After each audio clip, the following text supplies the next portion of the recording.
Well, this episode went by fast. The main attraction is the last episode that we're going to see from Amy Keating Rogers, and what a send-off it was. We had hype for this episode that spanned an entire month, reminding me of Pinky Pride once we got the teaser for Weird Al Yankovic.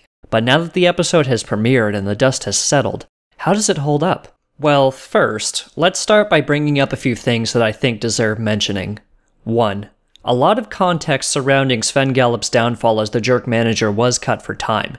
I'll get into him in a bit. Second, I do believe that the hype surrounding this episode was warranted, purely because of the music. Finally, I never watched the spoiled song, and I didn't even know that this was an Applejack episode, so I pretty much went in blind. Alright, now with that out of the way, let's dig in. The interesting thing about the main attraction is that this episode could have worked with any of the main 6, but it focused on Applejack instead. The last few seasons have been a little lacking in good Applejack episodes, so there was definitely a need for one of her episodes to be good. With that said, I do think that this episode is good. If we judge the episode without the songs, it is still a good episode, albeit insubstantial. In retrospect, the MLP Wikia description for the episode pretty much explains it to a T, which does need to be noted. But much like how objectivity is not a pure quantifier for an episode's quality, this episode really boils down to whether or not the songs were able to carry it for you. All 3 songs were a blast, and I really wanted an extended version for all 3. With that said, this problem was solved really quickly, and one could argue that it didn't even need to be in the episode at all. I can compare this episode a lot to Canterlot Boutique, considering both had to deal with ponies that were overblowing their influence in order to get what they want.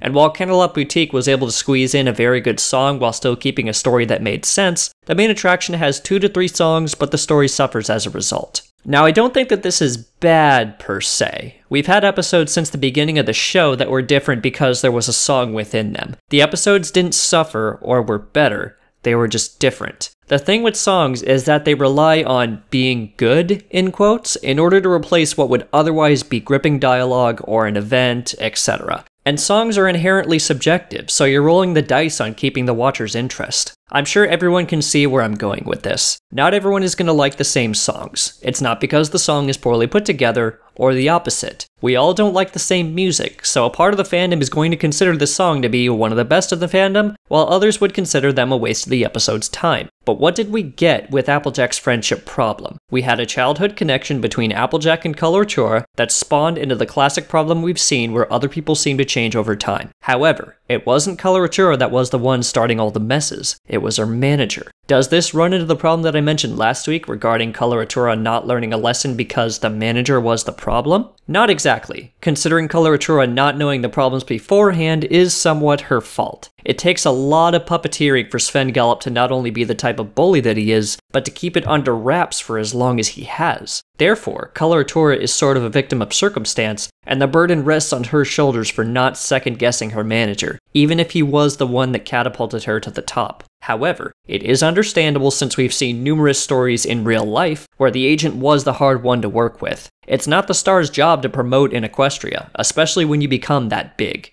It is within these intricacies that the episode sort of expects you to figure that out on your own, but it doesn't require knowing this to watch the episode. The problem was simple and showed itself, albeit a little heavy-handed with some pieces of dialogue. Sven Gallup's reveal and firing tied up any loose ends so that we can enjoy the song in Act 3. I know there are probably going to be some analysts who are going to throw this episode at the bottom of the pile because the friendship problem was insubstantial, or that this episode seemed to write in Coloratura mod pie style by lampshading what happened before it and focusing the episode on a new thing. But that's kind of a parody on the current culture that we have for pop culture in the United States, right? I don't see Lady Gaga anywhere when she doesn't have an album out, while the next pop sensation graces the charts and social media for the month or so that it's out, before everyone moves on to the next thing. Along with that, the Razzle Dazzle song has numerous dancers, a ton of insubstantial visuals, repetitive lyrics, and magical autotune, which is practically a joke among musical creators. On the other hand, Coloratura's I Am a Pony song is minimalistic, relying on only her piano playing skills and heartfelt lyrics to drive the song, which it does. Finally, we have the Equestrian Anthem song, and there isn't anything to talk about that song other than, yay, please give me more. The neat additions that both DHX and Amy put in were very fun.